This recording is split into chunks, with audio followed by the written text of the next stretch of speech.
इस सिपाही खानदान से तो भगवान बचाए सबको। नौकरी, नौजवानों की नौकरी भी खतरे में थी और बहन बेटियों के साथ तो क्या बीतती थी ये सभी जानते हैं। इनसे आप जितनी दूरी बनाएंगे विकास उतने नजदीक आएगा और विकास जितना नजदीक आएगा उतना रोजगार मिलेगा। हम सब आभारी हैं प्रधानमंत्री मोदी जी के। उन्होंने प्रदेश देश के युवाओं के लिए अग्निपथ के नाम पर अग्निवीर पैदा करने के बड़े कार्यक्रम को आगे बढ़ाया। दुनिया उसका स्वागत कर रही है, लेकिन विपक्षी दलों के द्वारा नौजवानों के जीवन के साथ खिलवाड़ करने की दुष्प्रवृत्ति के चलते लोग गुमराह कर रहे हैं नौजवानों को। 10 लाख नौजवानों को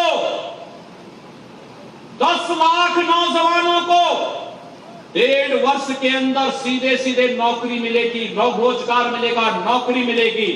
और 4 वर्ष यानी ट्रेनिंग के बाद 4 वर्ष का जो उनका टेन्योर होगा, इसमें 25% आर्मी में जाएंगे, वायुसेना और नौसेना में जाएंगे,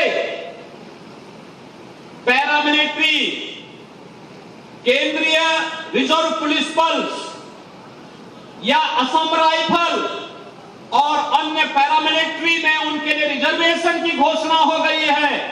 उत्तर प्रदेश सरकार ने, मध्य प्रदेश सरकार ने, उत्तराखंड सरकार ने और तमाम अन्य राज्य सरकारों ने कहा कि ये अग्निवीर जब आएंगे 4 साल के बाद तो इन्हें उत्तर प्रदेश पुलिस के साथ साथ अन्य सेवाओं में हम भी प्राथमिकता देंगे, क्योंकि ये नौजवान हमारी एक विभूति होगी। यह हमारे लिए एक गिफ्ट होगा। जिसके पास ट्रेनिंग होगी, जिसके पास अनुशासन होगा, जिसके पास धैर्य होगा और विपरीत संकट के समय देश के लिए क्या जज्बा होना चाहिए, ये भाव होगा। ये नौजवान जब हमारा 18 से 21 वर्ष का ये नौजवान यूनिफॉर्म पहन करके जब अपने घर में आएगा तो घर के लोग भी गौरव के साथ कहेंगे, अपने नौजवान पर गौरव की अनुभूति करेंगे कि देखे हमारा ये लड़का हाई स्कूल और इंटर पास करने के बाद अपना रास्ता स्वयं बना रहा है।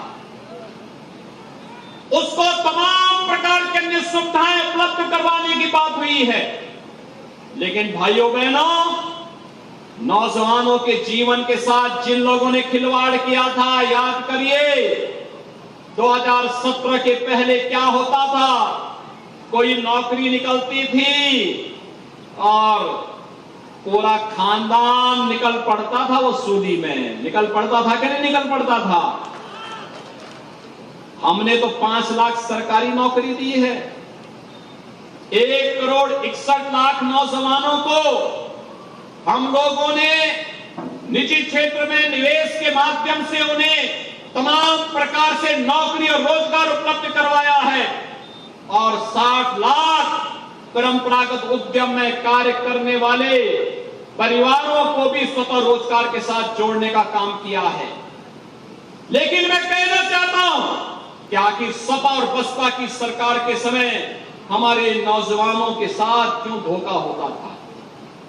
कोई नौकरी निकलती थी, नौकरी के नाम पे धोखा, पैसे वसूली शुरू हो जाते थे। बहन जी के हाथी का पेड़ तो इतना बड़ा है कि उसका पेट कभी भरता ही नहीं है।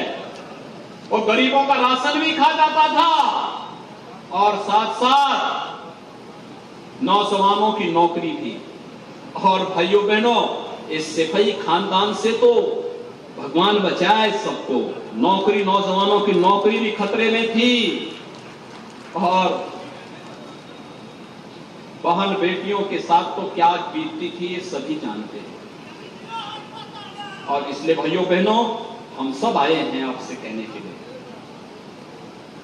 उपचुनाव में एक अवसर और दिया है आजमगढ़ को, और हमने तो आपके बीच के एक नौजवान कलाकार को दिया है। कलाकार एक गॉड गिफ्ट होता है, ईश्वर द्वारा प्रदत्त एक बिल्कुल एक उपहार होता है, हाथों हाथ लेना चाहिए। आपने देखा होगा, मैंने गोरखपुर की सीट छोड़ी और उसके बाद जब 2019 में चुनाव हुए, मैं एक भोजपुरी कलाकार को ही लेके गया और वो भी जौनपुर से लेके गया। मैंने कहा पूर्वांचल का नौजवान ही गोरखपुर में लड़ेगा।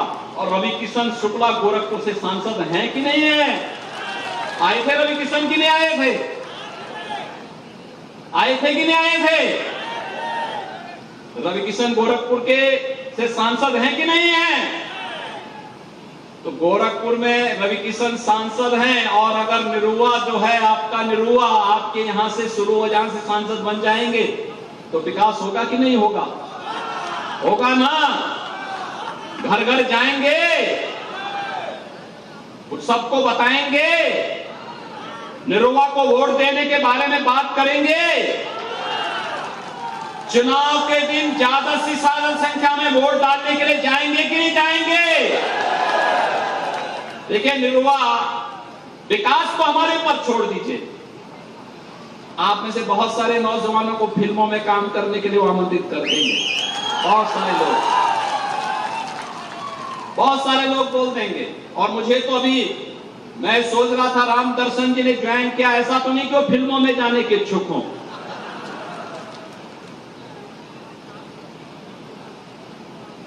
लेकिन मैं कह सकता हूं नौजवानों के लिए बहुत सारे अवसर हम ला रहे हैं।